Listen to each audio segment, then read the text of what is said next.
এখন যেহেতু কাঁঠালের অফ সিজন, এটা হচ্ছে সেপ্টেম্বরের 21 তারিখ 2025, এই সময় কাঁঠাল হয়ে আছে, দেখতে পাচ্ছেন তো। তো এই কাঁঠাল সম্বন্ধে আমরা জেনে নেবো সুরিয়া নার্সারির ওনার থেকে, যেটা কি কাঁঠাল।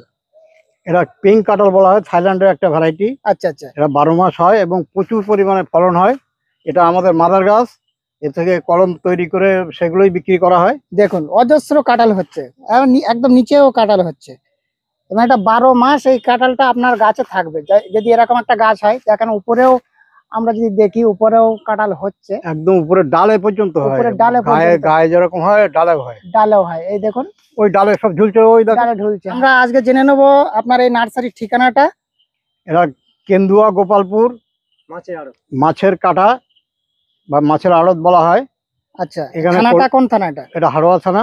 আচ্ছা, কলকাতা থেকে যদি ট্রেনে কেউ আসতে চায় তাহলে মালতীপুর স্টেশনে নেমে অটো রিক্সা করে কেন্দুয়া মাছের কাটা বললে যে কোনো অটোওয়ালা নামিয়ে দেবে, পাশে আমাদের নার্সারি। আচ্ছা। তাও এই গাছটা যদি চারা গাছ দর্শক বন্ধুরা নিতে চায়, চারা গাছ দিতে পারবেন কি? অবশ্যই অবশ্যই। আচ্ছা, তো এই গাছটা অনলাইনের মাধ্যমে দেওয়া কি সম্ভব? অনলাইন অফলাইন সব রকম ব্যবস্থা আচ্ছা, আছে।